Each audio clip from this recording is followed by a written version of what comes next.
What if you could find brand new worlds right here on Earth, where anything is possible?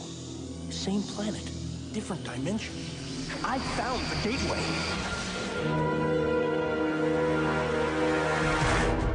The Rewatch podcast presents the Sliders Rewatch, dedicated to the series Sliders on Fox and Sci-Fi Channel.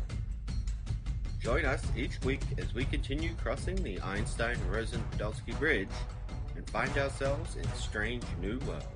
Email your thoughts on each episode to the rewatchpodcast@gmail.com. Join us on Facebook at facebook.com/rewatchpodcast or on Twitter @rewatchpod.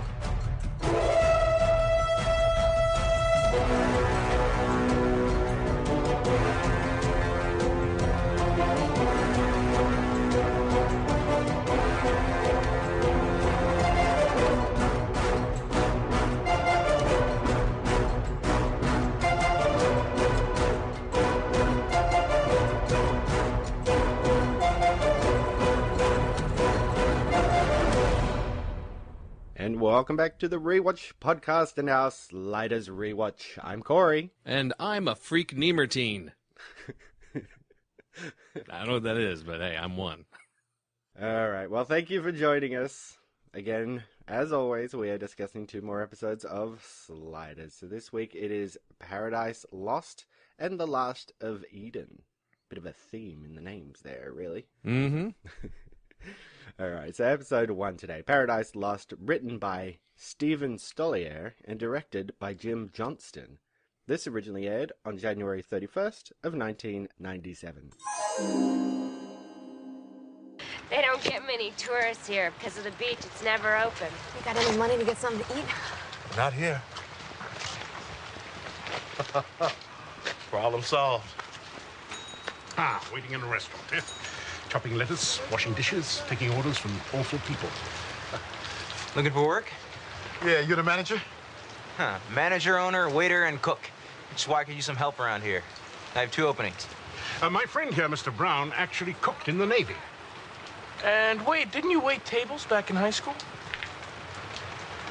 Thanks for remembering. Okay, then. Let's get you started. We'll do the menial work on the next world. Next 2 worlds.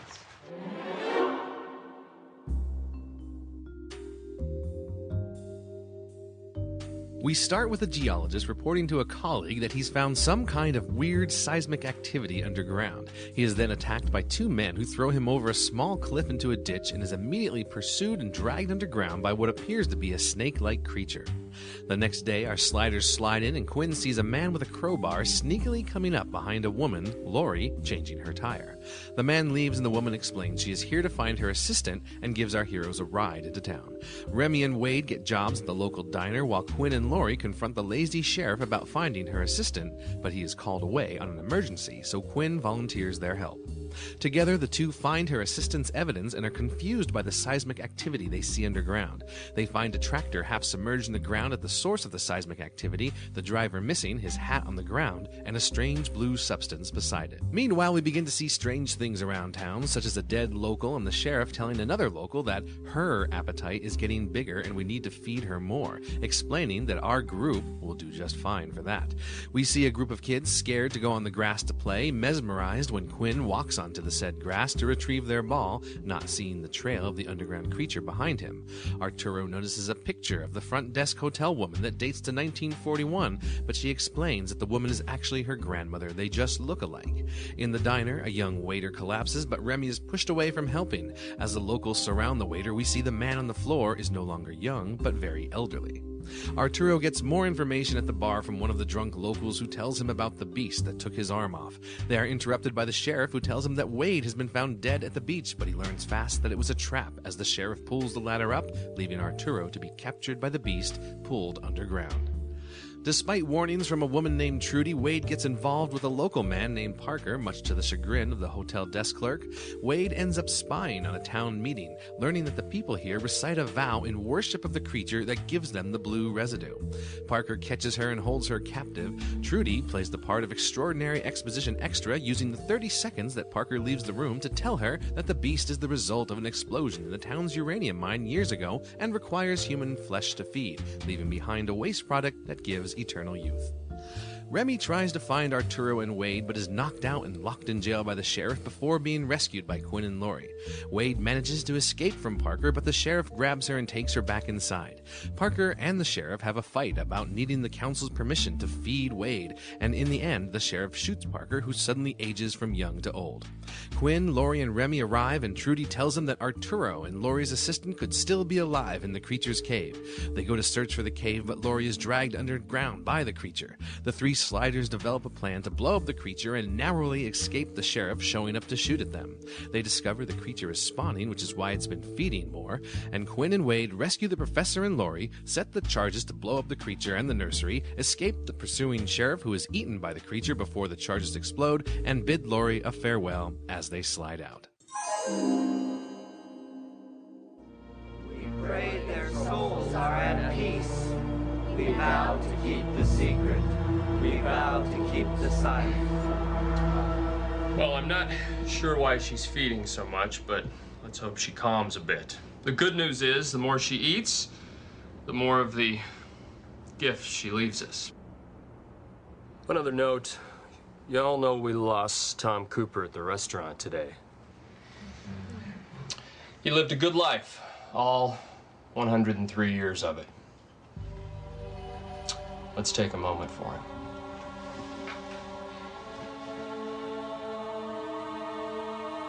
Okay, let's eat.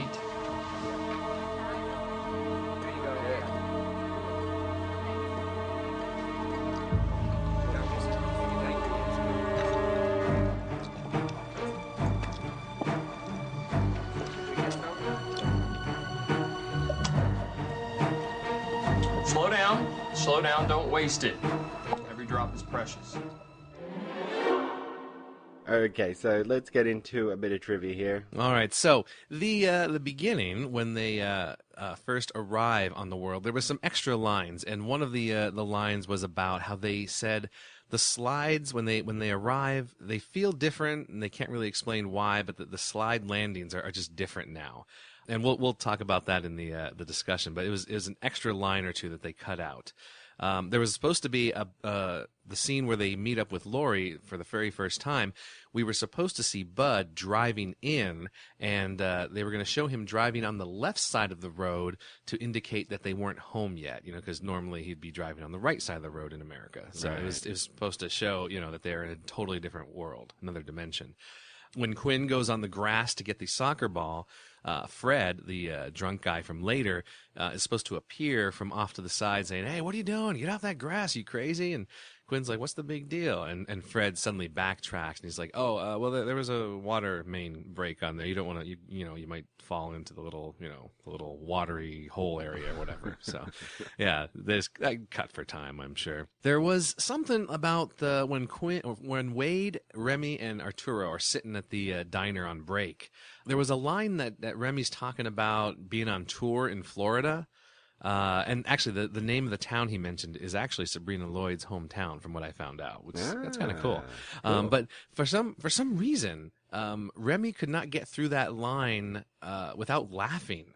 I don't know why, because I looked at it and I'm like, there's nothing real funny here. And I even checked, they referenced the gag reel on the Sliders DVD, and he does laugh during it, but I'm like, I can't figure out why. There's nothing real funny in the actual scene, and all they said on Dimension of Continuity was that they had to alter that scene a little bit because Clavant could not deliver the line without laughing, so they had to change it up a little bit. So you can check that out at dimensionofcontinuity.com if you want to see. It's not that much different. It's just for some reason they had to alter it just the slightest bit because he was just laughing like crazy. I don't know. Maybe just one of those days on set.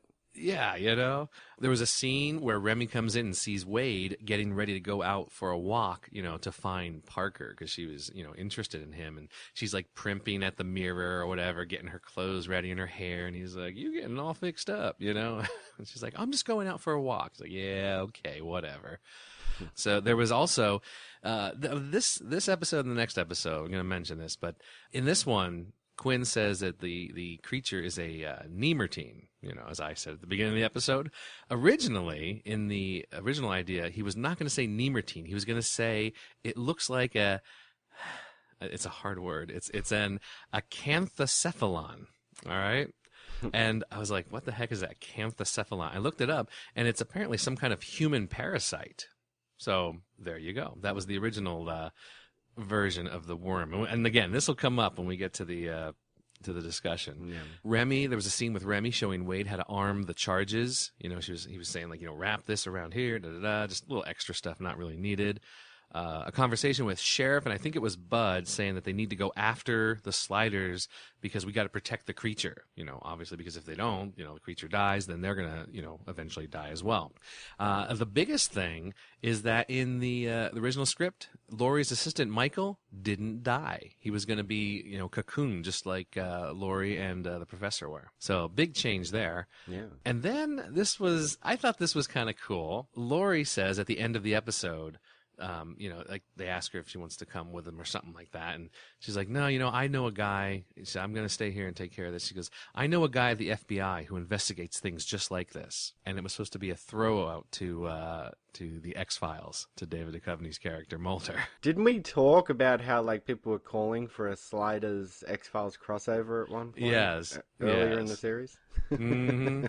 And there's a Messages in Time, I think, if I remember correctly, if I put it in there. There's a Messages in Time, about this episode and the X-Files. So we'll get to that.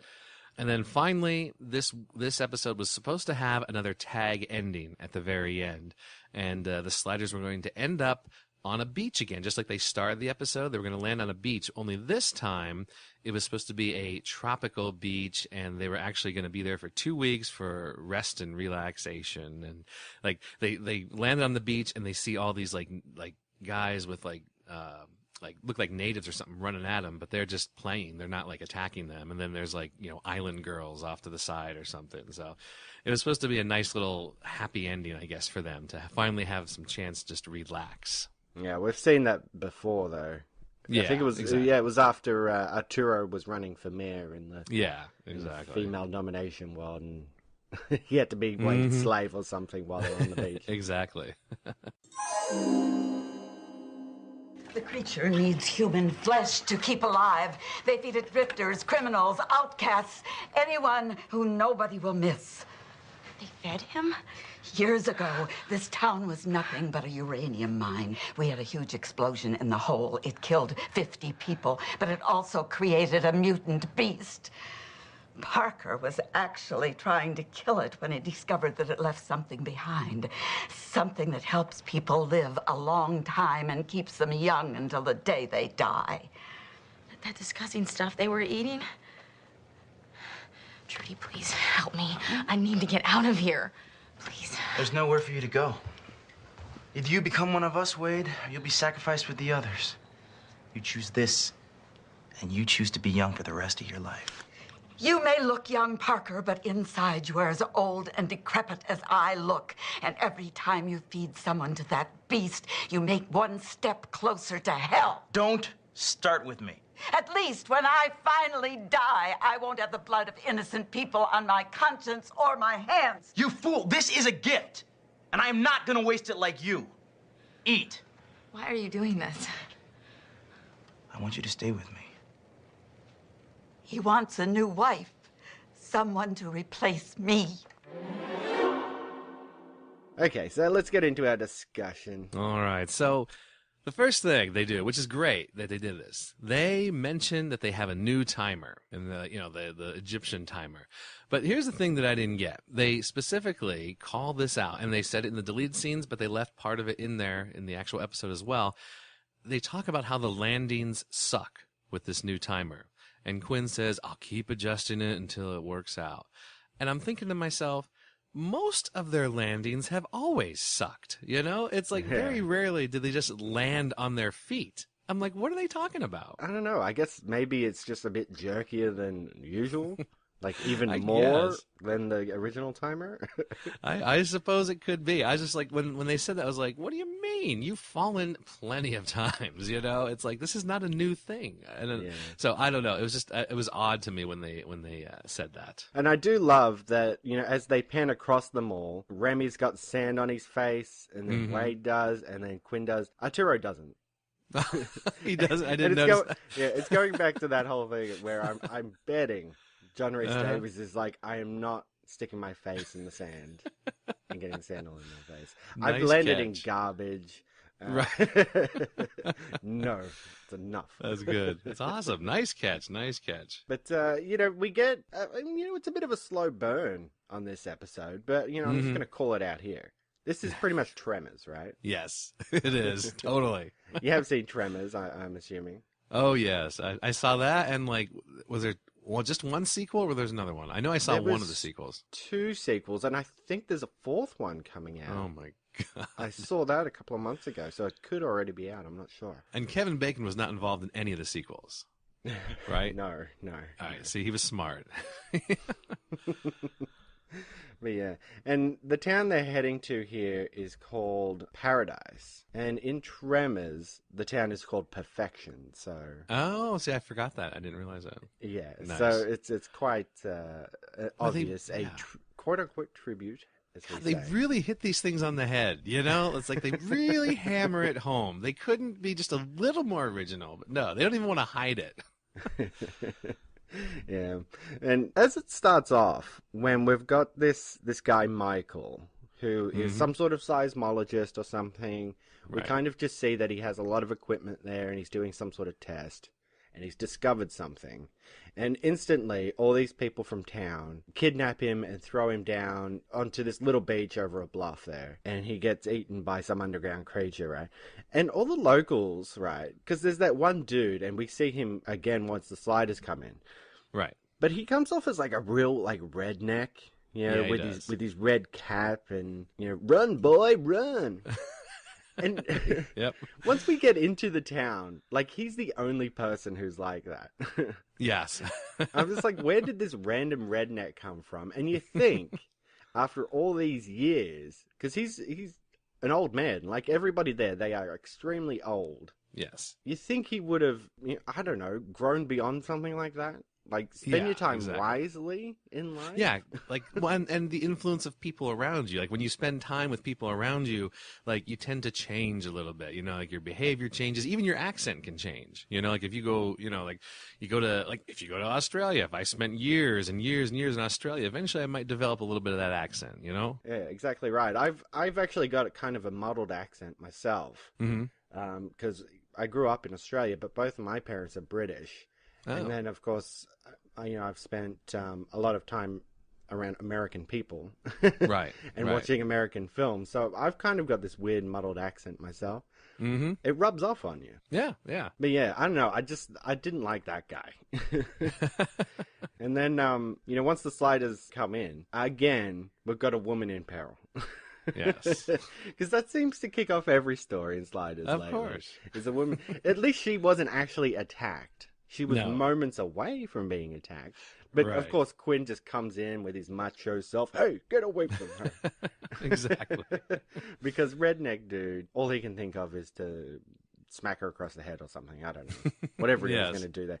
And then, right, she apparently has a flat tire. Yes. And Quinn is like, well, let me help you with your flat tire. And he sort of puts the bar on there. And it looks like he tightens a nut for about a half a second. And Yeah. he's just like, He's oh, done. there you go. All fixed.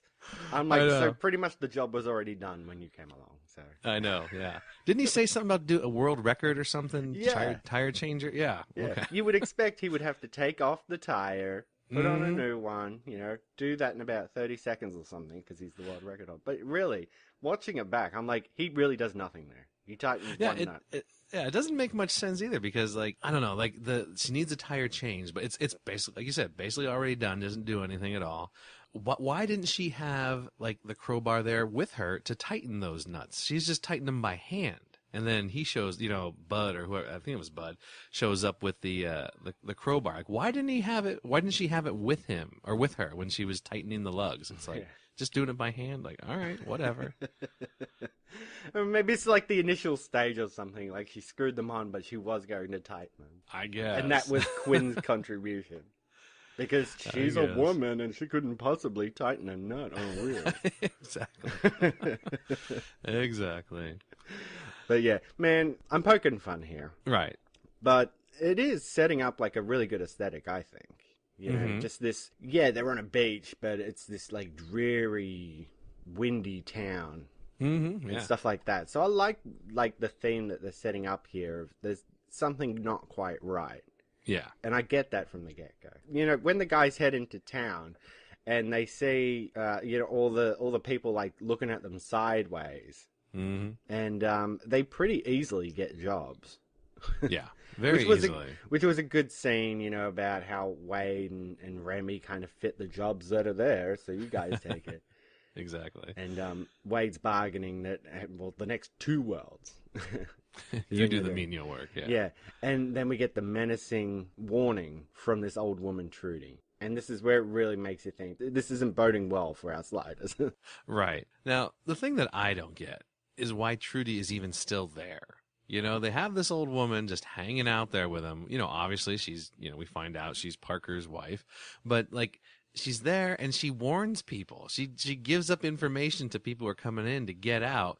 It's like, these guys are not the nicest people in this town, Why don't they just like get rid of her? Like, not necessarily kill her, but send her off somewhere away from the town so they can just live on their own, I mean, obviously she might tell other people outside of town, but like, why don't they do something to silence her? Because she warns them about what's going on. If she didn't warn them, they might be okay. They might have, well, not be okay, but they might have easily been taken by the locals. It is a bit weird later, after he's got Wade there. And Trudy, like you said in the summary there, becomes uber exposition extra. And oh my God, amazingly. Everything right.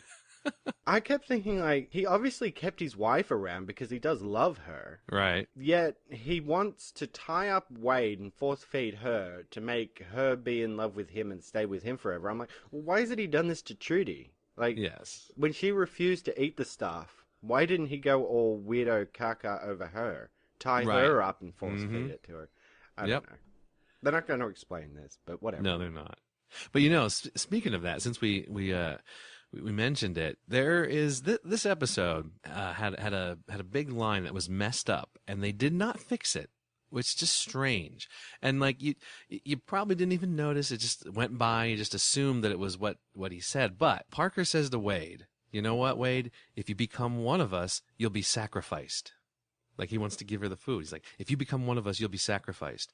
It was supposed to be, if you don't become one of us, you'll be sacrificed. But they left it in. Right. So it kind of like, if you read it the way he says it, it doesn't make sense, because it's like, like, okay, yeah, eat this and you'll be young forever, and then you're going to be sacrificed too. It's like, no, that's not a good deal, Parker. And even the captions, I checked the captions. The captions do say, if you don't become one of us. So the actor delivered it wrong, and they didn't think, let's go back and fix that. Maybe because of budget, because of time, they said just leave it in, it's fine, for whatever reason. You can imagine it was somebody's job to write up the captioning for this episode. They probably stopped at that point and like played the line back like a dozen times, and they're like, that doesn't make sense. I'm just going to put the word "don't" in there. Exactly. That could be. But yeah, so the whole thing is that there was this creature that came about from some sort of nuclear waste or something. Yeah, there was a uranium mine. And it eats people and leaves behind this weird blue goo that they call the gift. And they seem to like worship it. Yes. Like even more so than the creature itself. They worship the stuff, and that they eat it and they stay young. So when they get to like a scene where it's like eating some guy who was just watering his lawn or something, and all the blue goo's there, he like orders like redneck dude to scrape it all up, and the dude's got like a filthy pallet and an old dirty bucket to scrape it into. Yes, exactly. And I was just like, yeah, man, like, I understand, like, it's on the ground and it's, like, on the mud and stuff like that, but you think you'd have, like, a nice bowl or something to put it into. You don't want to make it even more dirtier than it already is if you're going to go ahead and eat it. I wonder how they purify it too, because it is like in the mud and like dirt, and it's like, that just looks gross. Yeah. And then like the thing I was thinking of, later on when they're eating it, as the whole community together is eating it, like they're using their hands. They're just reach it into the bowl and just shove it into their mouth with their hands. Do they not have forks, spoons, some kind of utensil, If it's so, like, if this is so valuable, they're just like, grabbing at it with their hands. It's getting all over them. Their fingernails, every last drop is precious, remember, but it's like all over the place. It's like, this is not the best way to eat, people. Yeah, it's like some sort of like dramatic license where they're just like, oh, it'll seem more menacing that they're eating this stuff if they're doing it with their hands. Now, here's the thing that I thought about, and a lot of other people thought about it too. Who was the first person who saw this worm shit and said, you know what? I think that's going to keep us young. Let's eat it. Who was the first person that said, let's do this? And it's not like it's an automatic thing where automatically you feel young. It takes a while. So they had to taste it and then keep tasting it over a long period and then decide, oh yeah, this does keep us young. Look at that. It's a good thing. It's a good thing we did this. Well, like, if I could play devil's advocate for a second here, it's really not that different to somebody looking at a cow and going, you know what? I'm going to squeeze that cow's udders. And I'm going to drink whatever comes out of it. Okay, all right. But here's the thing, though. Here's the thing. Like, if we go into it, all right, you've got, like, the whole idea of, like, women being pregnant, okay? And when they are, they produce milk. Right. So if you kind of apply that to like, oh, well, here's a cow. It's a female cow. That kind of looks like, I wonder, I mean, we're really going off here, but I just, there's at least some like precedent for the cow's udders and a woman being pregnant and producing milk. But worm crap, like, is there precedent for that? Do people eat crap? And, I don't think so. Yeah, and it's hard to say that they, like, collected it up and tested it or anything before they ate it or something like that. Because if you follow the timeline, like, they say, like, that one guy in the diner who died was, like, 103 or something like that. So I guess it could slightly prolong your life. People have lived to 103 before, but it made you look young. So it's hard to say whether or not it is prolonging your life or if it's just keeping you looking young. Maybe it's like just a really good like L'Oreal skin cream, and it just takes away your wrinkles, your shadows under your eyes. But that's all it is. Yeah, if you follow that timeline, so this is 1997, so you could think 103, maybe they were a bit older than that. So you're looking at the early 1900s when this started to happen. Right. It's hard to say that they would have had the expertise or the people within that small town to test it and figure out what it is. It does seem like they just saw it there and thought, all right, let's start eating this. It is. Yeah, I was just like, what? I don't know. I was like, how did they discover this? We just accept it. We move on. Yes. Okay, so they get into the whole thing about how Michael was there, trying to figure out all the seismic activity. Like, that's the reason he was there. And Laurie is there to pretty much find him and find out what happened. So when they go over to his tent, all his equipment is still set up because they killed him but just left his crap there. Yes. And she brings up, like, the info on the computer and starts talking about, like, faxing stuff. Right. And I was like, is that how computers worked in 97? I'm pretty sure by 97 you could email someone. Yeah, like, why would you set your laptop up to a fax machine and then fax stuff to people? Right. I don't know. No, I don't remember. I know 97, let's see. 97 I was graduating from college. And yeah, I think I may have had, did we have school? We may have had school email. I'm trying to remember now. Maybe just be, you know what? I didn't actually have my own computer until like 99, I think. So it's possible that I know they had email. I know people had email, but my friends did. Maybe it just wasn't as commonplace in '97. Perhaps maybe that's why they had the fax machine. It's a good point. Because I was trying to get into that mindset of '97 too. So I was thinking, well, he'd at least have to have a phone line in order to send a fax. Right. So you think he could use that phone line to get his dial-up internet? Right. And he had a cell phone. Like all his stuff there seemed like pretty technologically advanced. I think he would have been set up to send an email. Yeah. I just had a Most laugh likely. when they started talking about fax machines. Right. Now this goes, I think this is a little bit later, but it's again with Quinn and Lori. Like they mention, like she says something like, "Do you hear that?"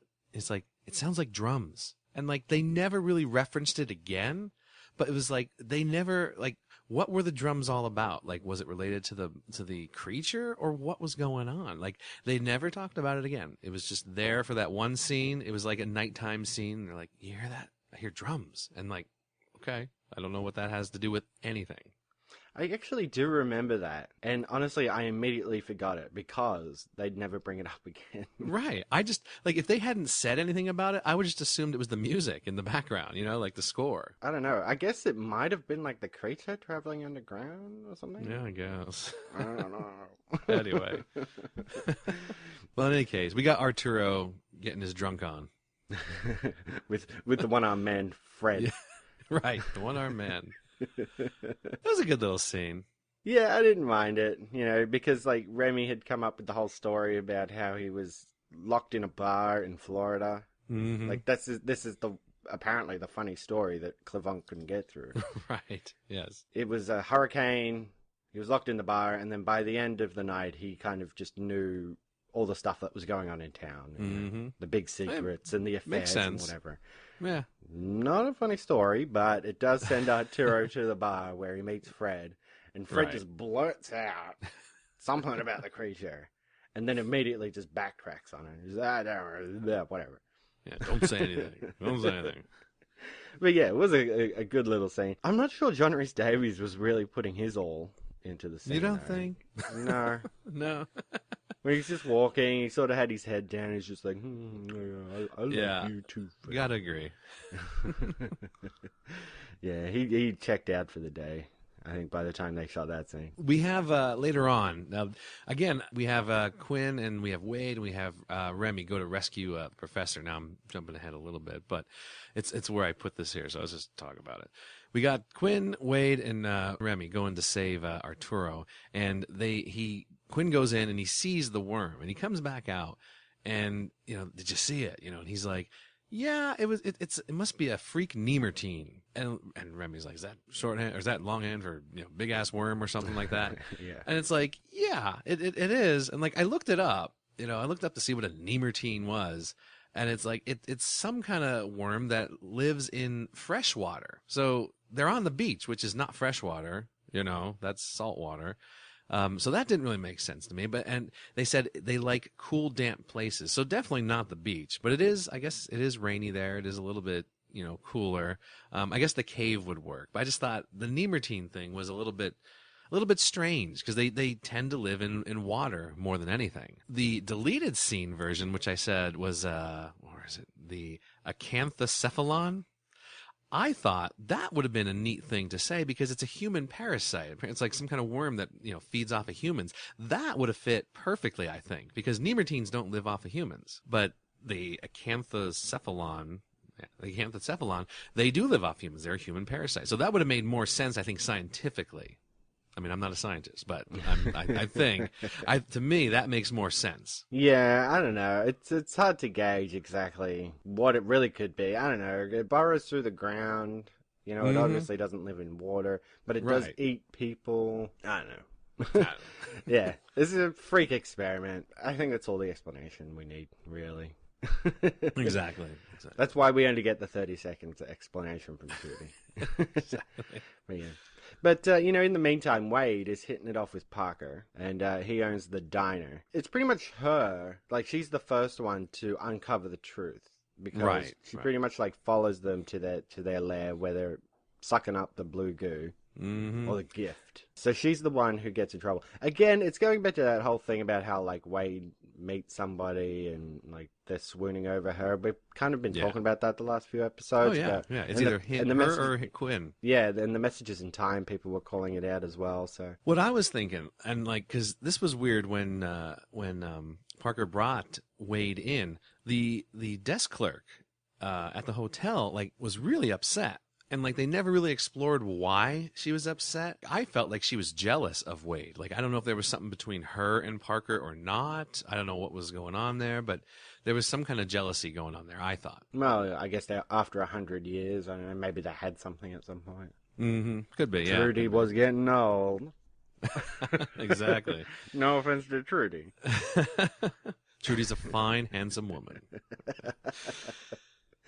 But yeah. So, like, Arturo was, like, fed to the beast, but, hey, luckily, he was just taken away and cocooned. Just cocooned.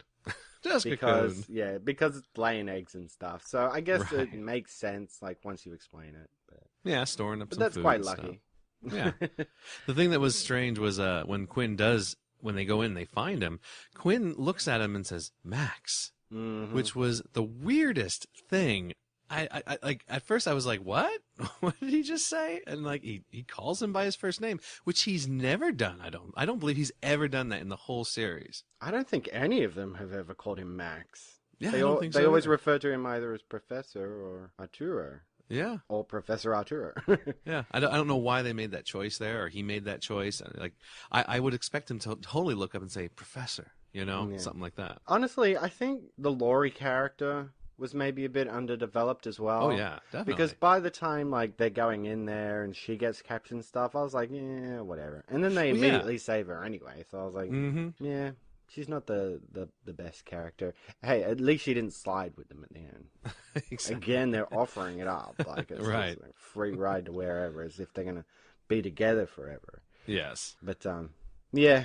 I had no thought in my mind that she would ever go with them. No. And even if she did, like I said, she would have ended up with Ryan and Henry the dog and Flame. Exactly. So then we also have we have more crimes of CGI in this episode. Oh man, this was worse. Worse than that scarab from last week.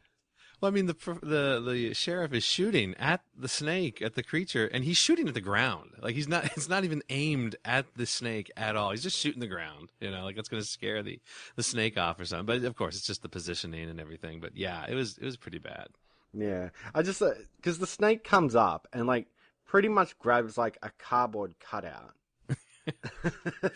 That sort of, like, wobbles up and tilts to the side as it's dragged down. I was just like, God, man, that is shoddy. That's shoddy for 1997. Yeah. It was just terrible. I couldn't believe it. It's like, oh, guys, you didn't learn from the scarab. Don't do that. I mean, when you use the CGI for things like clouds and little special effects like that, it's good. But trying to create actual creatures on maybe, a TV show budget, at least their TV show budget is not a good idea. I did like the look of the creature, though, honestly. It was like, very snake-like. Once it came out, it had an interesting look to it. Because all we'd really seen of it was that it creates that tunnel thing as it travels through the ground. Right. And it's like, and then on the seismograph thing that they're carrying around, it just looks like a wiggly line. Right. So you kind of think that it's just going to be like a big worm or something like that. So when it comes up and it's got like a big sharp teeth and like you said, very snake-like. I thought it looked a bit interesting. I suppose I was kind of disappointed by it because I'm like, oh, it's just a big snake. Like I wanted something more exotic, like something that looked like freaky, like a big, like not like a snake-like head with eyes, but like something maybe even without eyes. Maybe like a worm, but like a worm that has like a huge open maw, like a circular maw with like, sharp teeth inside of it, just like sort of like the Sarlacc pit from Return of the Jedi, something like that, but like attached to like a worm. I was going to say like the creatures in Tremors, I think that's exactly what they call them, graboids. Right. The graboids, yeah. They were cool looking, and practical. Why not go all the way? Just really make it a tribute. Yeah. Anyway, well, In any case, yeah, it was all right. It was all right. So at the end, we get Quinn going off, and Laurie's like, here, would you take Michael's watch? Would you wear it? And he's like, it would be an honor. I'm like, really? Why would it be an honor? You don't even know Michael. I mean, I'm sure he's a great guy, but he's just a guy. It's like, why would it be an honor to wear his watch? You barely know this woman anyway. Oh, well, it's giving him something to trade if they ever find themselves in a... on Waterworld or Desert World. This takes batteries. We don't have those around here. Maybe this should have aired before that, That would explain the watch. Yeah. But yeah, all in all, I mean, it was a cool story. I kind of like the story, but... No, yeah. This one, like I've like I said, I like to read a lot of reviews, and this one is like reviled by so many people. Like there's a page that listed like just all the inconsistencies with this episode, and there was like a ton of like 100 or so things wrong about this episode. I think it's linked on earthprime.com. I can't remember, but yeah, it's like it was not good, not good. And now it's time for another episode of Sassy Comebacks with Wade Wells.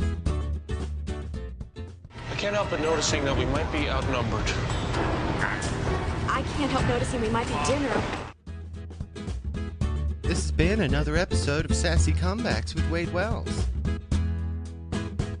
Okay, so let's get into our second episode today. The Last of Eden, written by Joseph Anderson, directed by Alan Eastman. And this originally aired on March 28th of 1997. I need your help. I need tools, shovels, whatever you have to dig with. Who are you? Where did you come from, out there? My friend's been buried alive. Help me dig her out. Nobody digs the earth. She'll die down there. Then that is her fate. Isn't this the law where you live? No! It is the law here. Keegan, maybe we should help him. No! The engineer said, don't dig the earth, don't go beyond the valley. You've been warned.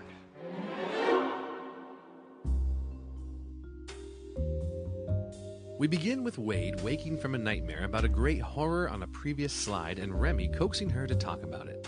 On that slide, our group arrives to see a group of people armed with sticks and spears in the distance. No sooner do they start to approach than an earthquake occurs, the ground opening up, swallowing up one of the natives and her baby and Wade, before the ground closes back up again. The guys try to dig through the ground, getting no help from the natives except for Brock, the brother of the native woman who fell below. They manage to lower Quinn through an old industrial access tunnel, but the other natives come back and cut the rope suspending Quinn, punishment for breaking the law and traveling to the forbidden zones below. Quinn wanders the maze of pipes and walkways, following Wade's wet footprints, not seeing the agile monkey-like humanoid creatures jumping around behind him, tracking him. Meanwhile, Remy and Arturo, seen as old ones, are taken prisoner, their rashes from falling into a thorny plant on their slide in getting worse. As Brock tries to help them, Keegan, the man in charge, tries to stop them, explaining that the old ones left and that they aren't needed anymore, but Brock counters that the ground continues to shake more and more every year and that they do need the old ones. Unable to contain scratching his skin off, Arturo asks Remy to knock him out before Brock returns with medicine for their rashes, curing them. Remy reveals that he knows something has been wrong with Arturo for some time, and Arturo admits to his incurable illness. Wade, meanwhile, searches for the baby, the mother dead from the fall below. She finds the baby being cradled by one of the underground dwellers, and as Quinn finally catches up to her, more underground dwellers appear and surround them. An earthquake gives them the cover they need to grab the baby and make a run for it, but are eventually overcome and captured. Remy heads underground to find his friends, and they are all reunited, narrowly avoiding capture by the creatures. They hide out before attempting to reunite with Arturo, who has been confronted by the above-ground dwellers again. Upon Quinn and company's attempt to go back above ground, they are attacked. Wade, Brock, and the baby escape while Quinn and Remy hold the creature off, eventually pushing the creatures back enough to allow them to reach the surface.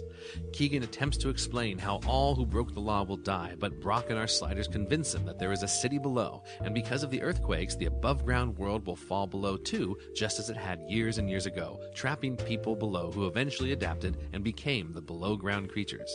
A group of natives decide to follow Brock to a new world, safe from the quakes, and our sliders slide, while Keegan goes to inspect the well and finds himself face-to-face with an underground creature. The two lock arms, battling as the scene cuts to black. You should eat something. Brock said it will help you heal faster. Where is he? I'm anxious to get after Quinn and Wade. Said he wouldn't be long. It's good. Tastes like apples. I really fancy a piece of steak myself.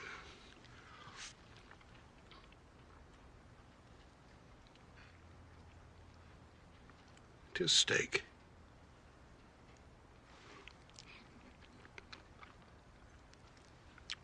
This is extraordinary. Anything that you can think of, it tastes like. Try it. Cheeseburger.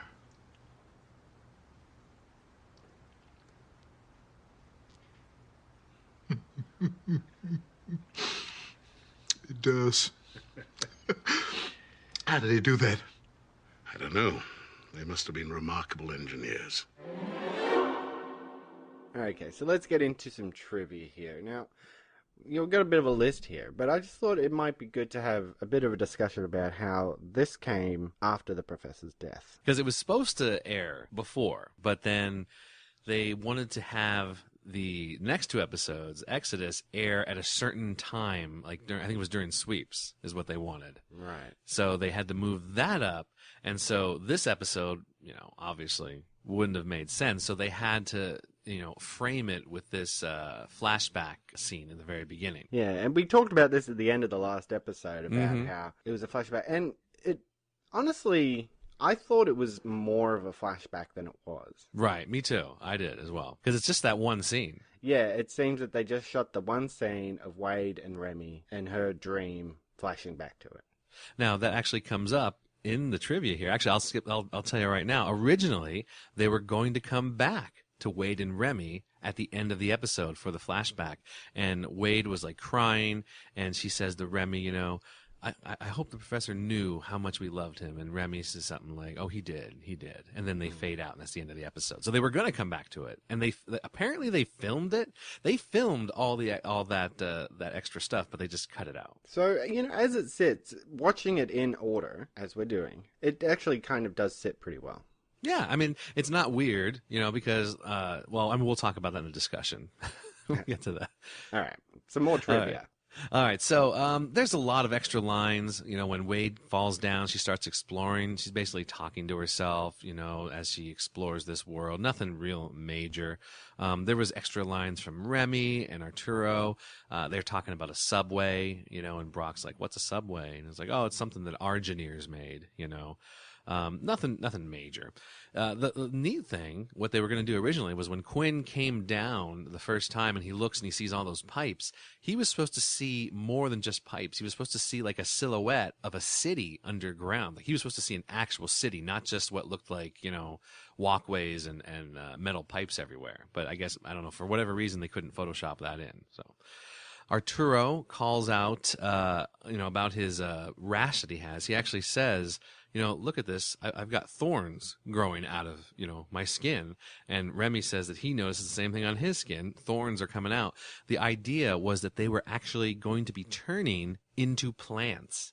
That's how that plant that they fell into, that's how that plant reproduces and spreads. It scratches you or, you get hit with the thorn, and then you become one of those plants, which is a neat idea. But, I mean, I guess, like, budget-wise, effect-wise, they couldn't do much. And that's kind of where I leapt to with that as well. Mm-hmm. That, because it seemed that everything there was engineered.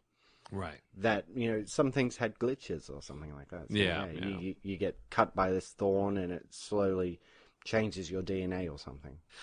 So there was more evidence down below of the creatures making various nests, not just like hanging out like the one creature was with the baby, but actually like, making nests and bundling up, I guess, like material to make it look like a home. Quinn was going to see a sign that said, horizontal is death, vertical is life, apparently referring to the syzygy of the planets. So it made a reference to like, when the planets are aligned in syzygy, it causes these tremors. That's why when they're in like horizontal alignment, it's death. So they have to not be in alignment and then they can live. Something like that. There was an apology before the slide where Arturo says to Remy, I should have told you, I am sorry. I will tell Wade, but the doctor said that I could slide up to the very end. It wasn't, a major big deal. And then he turns to Quinn and he says, I am very touched that I have such, great friends that care about me. It was just a little nice moment at the end, which, it's too bad they had to cut it out. It would have been neat to see. And then, like I said, they come back to Wade and Remy at the end for the flashback, but they cut that out. You have got to keep her quiet. Maybe she's hungry. I can't do anything about that. Let me see her. What do you know about babies? Hey, I happen to be the highest grossing babysitter in my neighborhood. Let me see her. You change diapers? 9 seconds was my personal record. Give me the kid. Careful. Shh. Oh, hey. Shh. That a girl. Still got it.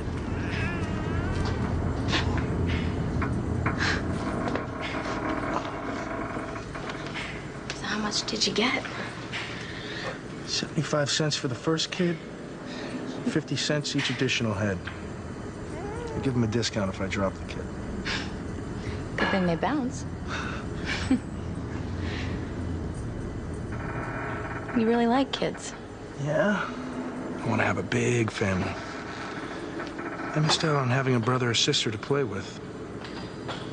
You need somebody to share things with when you're growing up. Yeah, I know. That's why I want to have at least 3. I want to have 5. 5? Hope you like stretch marks. Why 5? Then I'd have my own basketball squad. And how's the great procreator gonna pay for college, huh? Maybe I'll just give them a timer when they graduate high school and tell them to go slide for 4 years. They'd learn a lot more. All right, well, let's get into our discussion of the episode. So yeah, at the beginning, it is structured with this flashback motif. Mm-hmm. Because, as we said, this aired after the professor dies, which, I don't know, I guess we probably should have thrown out a spoiler alert for anyone who hasn't watched it, but the next 2 episodes... I think, after 20 years, if you haven't seen it, then too bad. We're not giving you a spoiler alert on that. Yeah, and I always found it weird that this episode came after that they had a flashback episode that didn't have Maggie in it or anything. Mm-hmm. I remembered that, but honestly, I kind of remember this whole flashback thing as being a bigger thing. Yeah, me too. And like I said, the way it plays, it kind of does sit nicely here as, the last episode before the big 2-parter that is Exodus. Yes. It doesn't detract anything from it, not unlike when Remy was recounting the events to the psychiatrist when they thought they had been home, Mm-hmm. So it's quick, it's 30 seconds, hey, flashback, and then we get into this story back with our original 4 sliders. Now, I mentioned this here because the last episode we had Nemertine, we had the Acamphocephalon, whatever it was, and then now in this episode we have Quinn saying, oh, it's the syzygy of the planets. I'm like, what the heck is syzygy? I'm like, they're like these last 2 episodes, they've thrown out these big, complicated terms for, I don't know why, maybe to try to remind us that Quinn is really smart, but he's never really done that much before. I don't remember. I mean, maybe a little bit when him and Arturo are talking, but I've never been so confused. I was like, well, what does that mean? I got to look that up, and syzygy just means that the planets are in alignment. Yeah, that's all it means.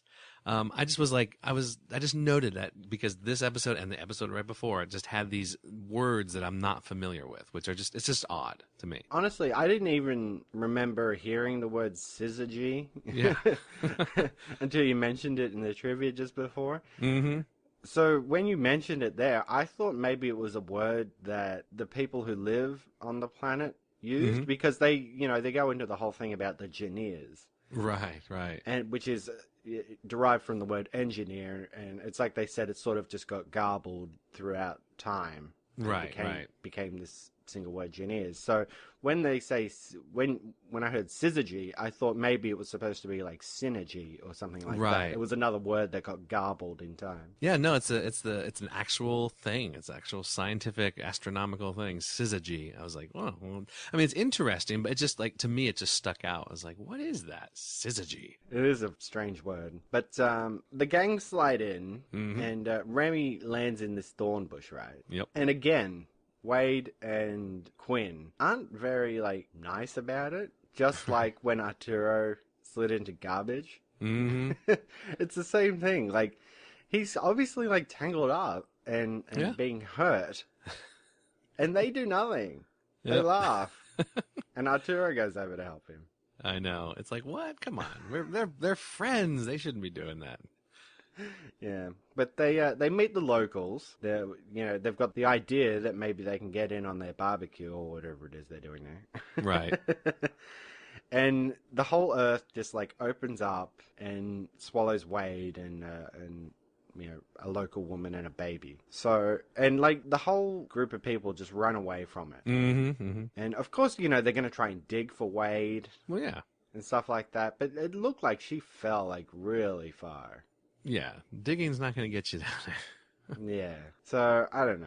It didn't look very good either. It was obviously green screen again. Like, right. They're not doing too well with the green screen lately. No, definitely not. Definitely not. I like the fact that you were using the glow sticks though, because I used to have those when I was a kid. Crack them, shake them, and they're glowing. I'm like, oh, look at that. I used to have those. And it turns out, like, we get this explanation that the quote-unquote engineers said that it is forbidden to dig the earth. So whenever it opens up and swallows someone, they don't go looking for these people. Nope. This is pretty much a tribute to the time machine. It is. I mean, it's totally like just now. When I say it's a tribute to the time machine, it's less of a tribute to the time machine by H.G. Wells and more of a time machine to the version that they. Like the new version that they put out like years ago, starring what's his name, Guy Pearce. I think he was in it. One. Yeah, well, that might have come after this episode. Yeah, that's what I'm wondering because the design of the creatures below ground are so similar to the ones that were in that version, and like that version. I love the Time Machine, the original one, the original movie, the original book. I've listened to the audio book. That starred Spock. Leonard Nimoy. Really, I mean, it's great story. But then they remade it, and like they added this like head, what were they called? The Eloi and the Morlocks. They added like a head Morlock to that newer version, and like he was in control of them, and like he could like speak human and everything. It was like they just updated it way too much and added too much stuff to it. I just did not like it. But as I was watching this episode, like I kept waiting for that head Morlock to show up because I forgot that was from the Time Machine and not from the Sliders episode because the design was kind of similar to me. So I don't know. It was just, it is definitely a Time Machine tribute, but I wish they had gone more with the original, Time Machine, not that newer version. Now, what is it that you think this planet is? Like, from the explanation we get, because they look up in the sky and they see two other Earth-like planets as well as a moon. Mm-hmm. And when we get to where Wade is, she's in like this factory type thing that's at the center of the planet. Right. Is this supposed to be like a planet that was built? And then they put people on it? I have no idea. Like I don't know. I noticed those planets up in the sky that looked like Earth. Now, if they were Earth, and see, here's the whole thing. Someone said this, and I don't know if I put it in Messages in Time because no one really addressed it. It was just a little snippet that someone said that the planets up in the sky, if you look at it, it looks like you could see, I think it was Africa, on that planet. So it looks like it's Earth up in the sky, but that's just because it's a stock photo, obviously. But story-wise, like it couldn't be Earth because they are on Earth, supposedly, because they don't travel to other planets, they travel to different dimensions. So how could the Earth not be there? Like, you know what I mean? Like they're not going to another planet, and if the Earth wasn't there, is the idea that maybe they made a planet in the same exact place as Earth? I don't know. It's weird. Yeah, because it's I was racking my brain trying to figure it out, and it just seems that like at the center of the planet where this factory thing is, Right. Like, maybe that's where they did, like, the day-to-day operations of the planet or something. I don't know. To make things work or See, something. I was thinking... See, that whole syzygy of the planets thing, like that really makes it seem very, very like alien, like they're on a different world. It's like, so let's say it's a differently evolved world, all right? And there were these engineers, and they had some type of society, all right? They had a city, and then when the planets lined up, it started causing these earthquakes, and then from what I was thinking, from what I got from what Quinn said and everything, that whole city that they had fell underneath the ground. And that's where some people became trapped down underneath the ground because of the earthquakes from the syzygy of the planets. That's what I was thinking. And so then, I don't know. I have no idea. I'm trying to explain it. I'm like, well, no. later they talk about how, like some of them got to the surface, and that's who the locals are. But then some of them were trapped underground and sort of evolved into these creatures, pasty white creatures or something that seem to eat human flesh. It's bizarre. They don't quite explain it very well. Now, do they eat human flesh? Is that what they said? I think so. I think that's what they were doing. Like whenever somebody falls in the ground, they eat them. Okay. All right. But they kept the baby because it's a baby. Right. I don't know. I don't know. Yeah, I don't know either. Like I was wondering if they were, because like so the creatures never come up out of the ground till the very end. I don't know. There was that opening scene where they seem to be like jumping around in trees or something. So it seems like they come up every now and again, and then the locals fight them, and they just go back underground. Okay, yeah, because I was like at the end when the creature was coming up, I was wondering why he was so fascinated. Like when he came up, he's looking all around him like he'd never seen this before. I don't know.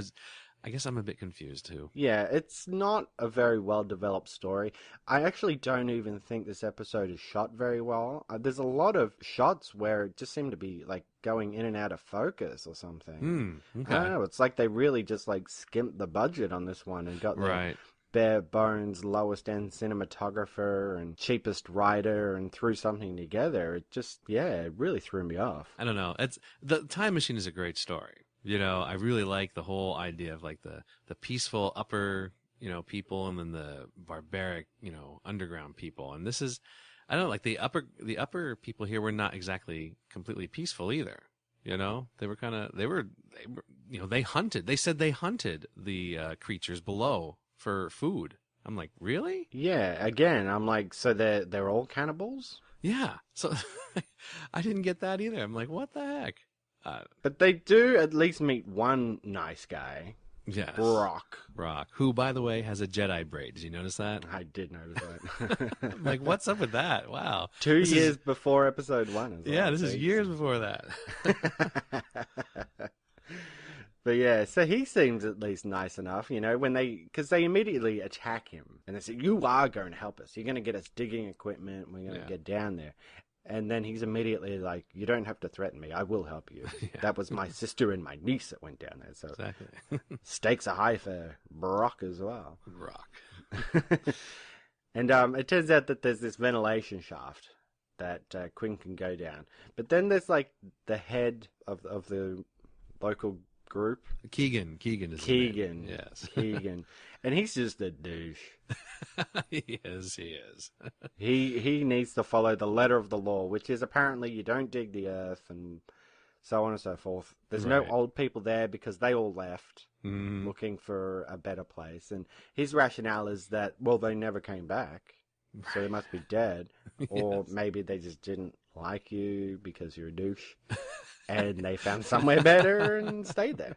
There you go. I don't know. Again, it's not going to be explained to us, so whatever. Right. Okay, so this is where we get into, like, Arturo and Remy trying to bounce off each other about, like, what's going on here with the planet. And they deduce that the engineers, which is supposed to be engineers, right, I guess built the planet. Like, that's where I'm getting my built the planet idea from. Like, this is not an actual planet. This was engineered, right? It makes sense. Yeah, it does make sense when you think about it. So yeah, I guess it's possible they could have built the whole planet. Maybe something happened to Earth, or maybe the Earth for some reason was off its orbit, and that's Earth up there in the syzygy line or whatever, and they built this planet to replace it. I don't know why they would do that, but they did. Anyway, Remy and Arturo are captured, right? And they're starting to get rashes from being scratched by the thorns. And like you said, like it looked like thorns were coming out of Arturo's arms. And I thought it was great where it was just to the point of agony for him that he needs Remy to knock him out. Right. And he demands that Remy punch him in the face and knock him out. At which point, like, as soon as he's knocked out is where Brock comes in with the magic healing waters. So, yes.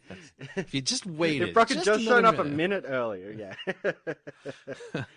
And, and this is where we start getting, like, all the stuff about how pretty much everything was engineered, you know? We've got the healing water that the engineers made for us. And then there's this fruit that tastes like whatever you want it to taste like. I thought this was probably the best part of the episode, actually, just seeing all these things that the engineers had created for the planet. Yeah, definitely. And it's not just like all mechanical stuff, so that, you know, they're into the whole botany, you know, the plants and everything. I like the idea of the fruit that tastes like whatever you want. It's like, oh, look at this, it tastes like a steak, you know, oh, it's a cheeseburger. But you know what? What about the texture? Because it's still like it looks like a citrusy type fruit, like an orange or something like that. It may taste like a steak, but you don't have that texture of the steak, you know, like on your mouth, on your tongue. It's still that citrusy type texture. You know what I'm saying? Yeah, exactly. It may taste like it, but it's not, like, the texture is not there. So maybe, I mean, if you're just going by taste, I guess that's fine, but there's something to be said about texture of food as well, the way it feels in your mouth. But, it does lead to a great scene where Remy confronts Arturo about his illness. Right. Because this is the whole thing about how Brock says, like, he must have already been pretty ill for it to hit him this hard. And then Remy pretty much lays out that he has been onto him since pretty much the beginning, because he says, there was that thing with Quinn and his younger self, and I knew something was off at that point. That is the episode where we found out he was dying. So yes, pretty much from the get-go, Remy has been onto him, but he hasn't said anything. Like, he's not just going to throw it in his face or something like that.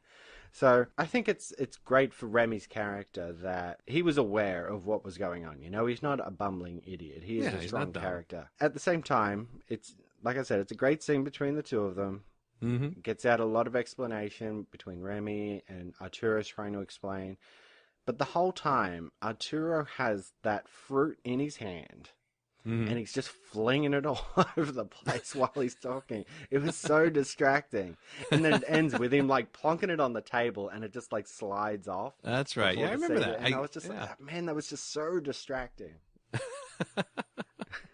I do recall that now that you mention it. Like, yeah, that's all right. I remember that part. Weird choice. Then, so now we have Remy and Arturo, but we also have Quinn and Wade, who are paired up. And they start talking about children, which, Quinn apparently is not just a record tire changer holder. He's also a record diaper changer. Like, he can change diapers like that. Is another yet untapped ability of his. But yeah, they start talking about children, which was just, I mean, I know there's a baby there involved and everything. It just seemed like, I don't know, they use these tense situations where they start talking about things, like in The Fire Within. She's like, I want a baby, and now they're being pursued by these, like, creatures. It's like, let's talk about kids. Let's take a moment. Let's talk about kids. It just seems out of place to me. Yeah, and honestly, I started seeing Quaid again. Like, I thought they were going to go there. They're talking about having kids, and Wade's like, I want to have 3 kids, and Quinn says, I want to have 5, and that way I can have my own basketball squad. Yeah, I thought exactly. that was really good. But I really thought it was going to, get to, maybe like going in for a kiss and get interrupted, or just like in Last Days, full on make out, and then someone comes in and Right. But no, they steer away from it. They just have this discussion about kids and family. And I love that he says, maybe my kids can inherit the timer, and I'll tell them to go and slide for 4 years. They'll learn a lot more. It was really good. But yeah, they don't go into Quaid territory, really. No. And this is pretty much, we start getting more with these underground humanish cannibals.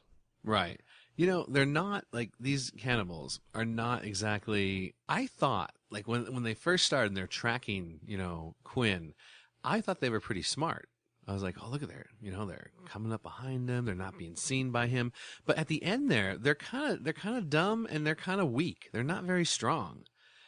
Because as they try to escape from them along with Remy, you know, Remy and Quinn stay back and they start hitting them, and it doesn't look like they're hitting them very hard, and they're not being chased after very quickly. Like, they're able to get away pretty good. And then when they get close, they turn around, punch them, and they run again. Turn around, punch them, they run again. It's like, throw some rocks at them. Yeah, you know, it's like I was expecting these guys, like the way they were moving earlier, so acrobatic. I thought they were going to be a little bit stronger, and like they would just be surrounding them like this huge horde of these creatures, you know, and like an almost impossible situation. How are they going to get out of it? But no, it was a very like basic chase scene, just like a couple creatures after the two of them. It was like kind of a letdown for me. You know, with the explanation that we're given about how it was just like some people were trapped in the facility underground, whereas, you know, other people made it to the top.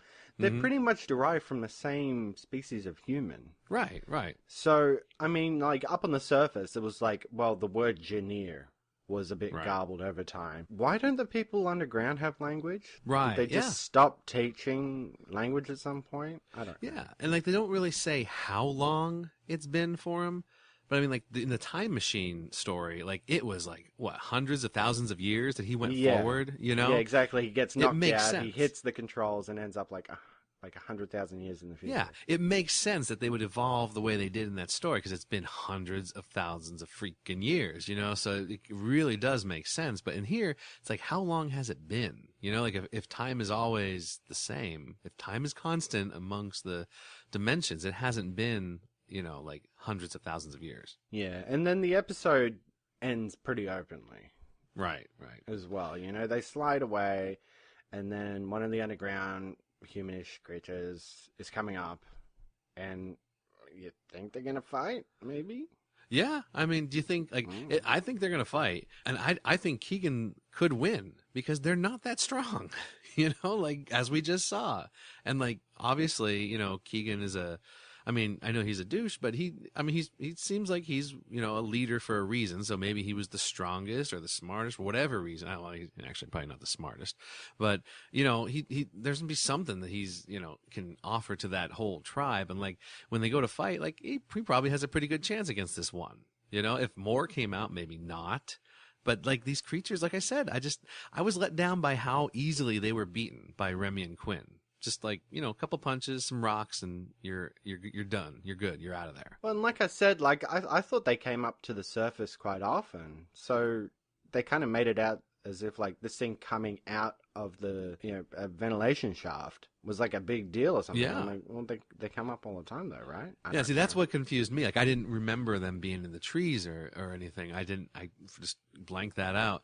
And yeah, when he came up at the end, it was like this huge thing. He was amazed. Like, this creature's like looking around, like, what is this? And then he sees Keegan. He's like, oh, you know, who is this? And then boom, they're locked in an embrace to, you know, fight or whatever. I don't know. I would like to think, because Keegan is such a, you know, an idiot, that he would die, you know, he would get killed by him. But like, I think he had a pretty good chance. But all in all, it's a pretty weak episode for me. Yeah, it's definitely not one of my favorites. Not, you know, it's not the, like, I enjoyed this one. I want to say I enjoyed it more than Paradise Lost. just slightly. You know, but they're definitely not the best offerings that Sliders has ever given us. You wouldn't listen to me, would you? You came to the forbidden place. But you said this man was dead. I guess he was wrong. All of you who disobeyed will die, and you'll all die if you stay here. We will not leave this valley. You must leave this place. I don't know what's out there, but you can't stay here. Look, there's another city below you, and one day this will all fall down. It's true. I saw it with my own eyes. Those creatures you hunt, they live underground. I think they were like you once, but they got trapped below when the Janniers relocated everyone. We must leave. And who will come with me?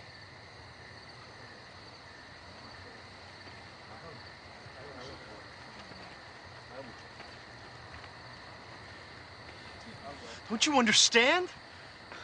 You will all die!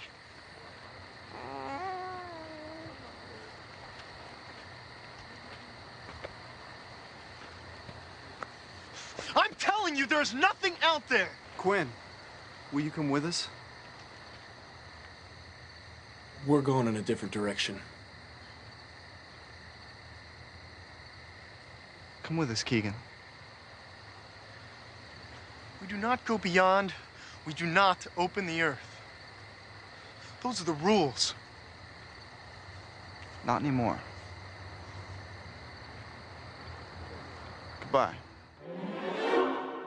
All right. Well, let's get into some messages in time. All right. So we'll start with this one first, Eden. And there's not too much here that I could find about it. What one person said was syzygy of planets is dumb, because they should have said the moon being closer to the Earth, because that would have thrown off tides and a lot more, like that would have affected the world much more than just the planets being aligned, is what they said.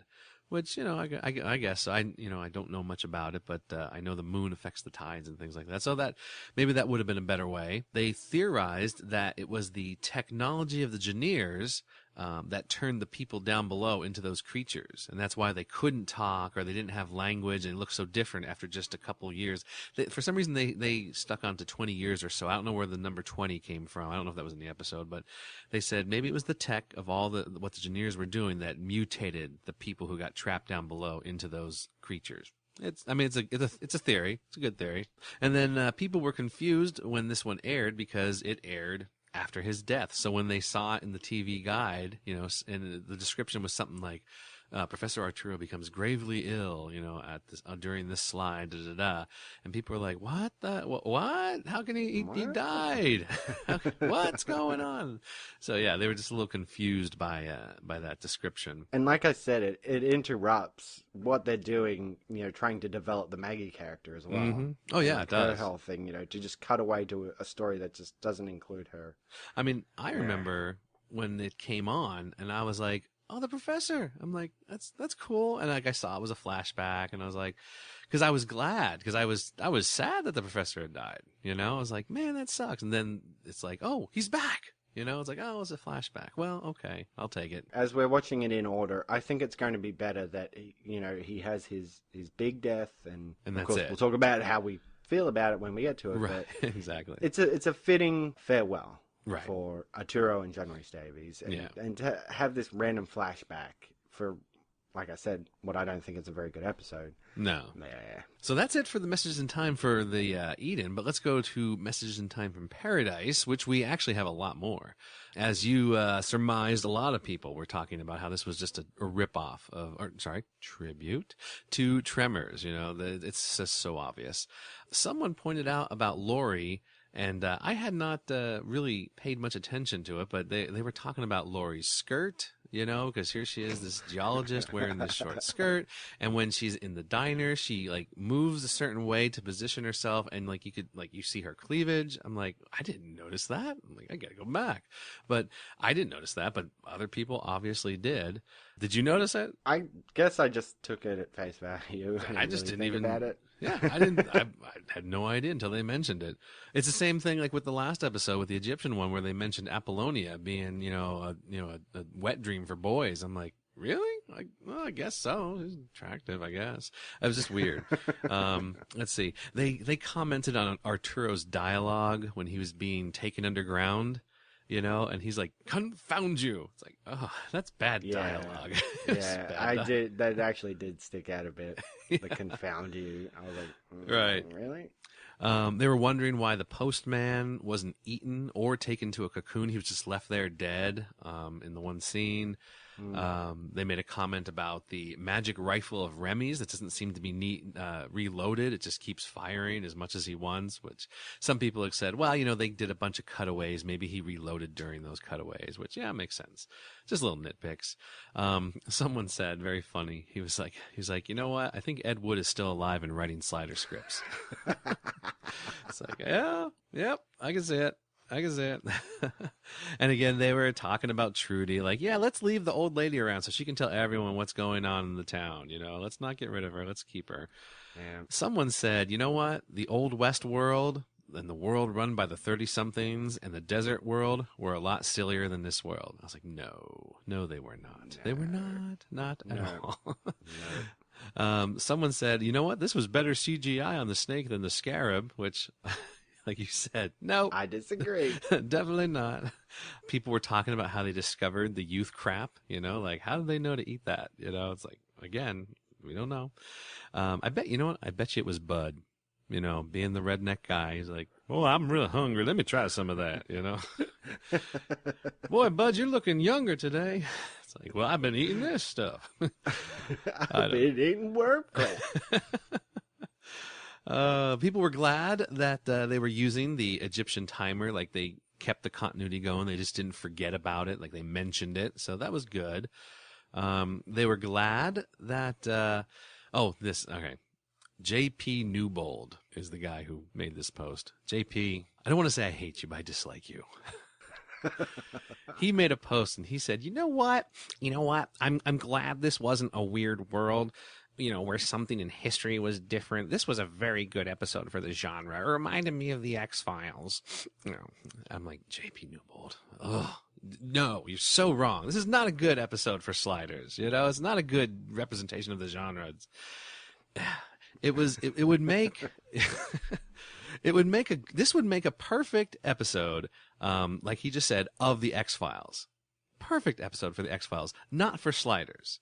Someone else said, and this goes right along with it, if you take the Sliders out of this story, nothing changes. The story is still the same. You could have a group of 4 experts that come into town, and the story is exactly the same. There's nothing really offered by the Sliders that makes it a Sliders story. Yeah. And I gotta agree with him. I'm like, yeah, that's right. And like, even like the opening scene where the Sliders aren't even in it. It's just this geologist, Michael, that's the perfect opening of like most X-Files, episodes where there's some guy and he discovers something and then he gets killed. And then here come Mulder and Scully. Yeah. So I agree. Yeah. Anyway. So, and then, we have Seth Argabright was his name. I'm like, oh, I like this guy. He says, no. Give this to Chris Carter for the X-Files. I want alt history and dimensions where things have differed in history. I'm like, yeah, yes, you go, Seth. That's my boy. Yes, Seth. Now here's something I didn't know. Someone mentioned this in one of the threads that apparently Baywatch Nights. Remember Baywatch Nights? Yeah. I barely remember. I never watched it, but apparently Baywatch Nights did a parallel universe episode that same week that this aired. So I remember that. See, I'm gonna try to find it because I want to know, how did they do a parallel universe episode on Baywatch Nights? I mean, it was a show about lifeguards. Yeah, I know. How did they? There was any science fiction in there? Exactly. Wow. So I don't know how they do it, but someone mentioned that they did some kind of alternate universe thing, and I'm like, well, that's interesting. I'll have to check that out. And then they mentioned the war between the U.S. and Canada. Maybe it was a way of trying to work in some alt history, but it's like, that had nothing to do with the story. It had no impact on anything that was going on. It was just there, like in a line. I'm like, all right, well, whatever. Yeah. So, yeah, I don't know. These people are on point, except for JP Newbold. All right, so messages from Earth Prime. We don't really have any. Not much. There has been some discussion over on the forums at sliders.tv if you want to check it out. They go off a little bit into Dawson's Creek discussion, but it's pretty active over there. So get over there, participate. All right. Well, next week's episode we're discussing Exodus Parts 1 and 2. Mm-hmm. I'm very much looking forward to this. We've pretty much brought it up like every episode for season 3. Yeah. On a trek to this big 2-parter, and this is where it all changed, This is where it all changed. So that should be very exciting. Alrighty, well, that is it for this episode of the Rewatch Podcast. Keep up with listener interaction by liking our Facebook page at facebook.com/rewatchpodcast and follow the show on Twitter at rewatchpod. You can also visit our webpage at rewatchpodcast.podomatic.com, which has some of our favorite links there, such as dimensionofcontinuity.com, which actually I've been saying wrong all this time. It's not dimensions of continuity, it's dimension of continuity. So I apologize. I wonder where I have to type dimensionsofcontinuity.com and see where that takes me. To an alternate universe. All right. We also got earthprime.com, some great reviews and guides over there. And of course, the active form we mentioned over at sliders.tv. And remember, you can always write us an email or record a voice message and send it to the rewatchpodcast@gmail.com. And we don't really get voice messages, but really, I'd like to push it. Feel free to, just use your computer's microphone. It doesn't matter what it sounds like. You can sound like crap, but right. We'd love to hear from you guys. As much as we'd love to get email and your feedback and stuff like that. Yeah. We can hear your voice. We can play it back. And, the iPhone microphone, the little audio app that comes with it, it's actually pretty good. It's not too bad. So you can even record right on there, and you can email it, Exactly. Just attach it to an email and send it on over. That'd be so awesome. And also, if you've enjoyed the show, please consider giving us a rate and review on iTunes. It really does just take a minute. You can click 5 stars, let everybody know that we're awesome and you love the show.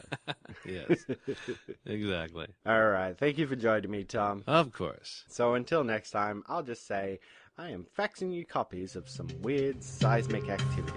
Yes, we got a slide. The Rewatch podcast is not associated with NBC Universal, St. Clair Entertainment, Fox, or Sci-Fi Channel. The use of any and all copyrighted material is only for parody, news analysis, critique, or educational purposes, as provided in United States Code, Title 17, aka Fair Use. Music provided by Kevin MacLeod at Incompetech.com. Copyright 2015, The Rewatch Podcast.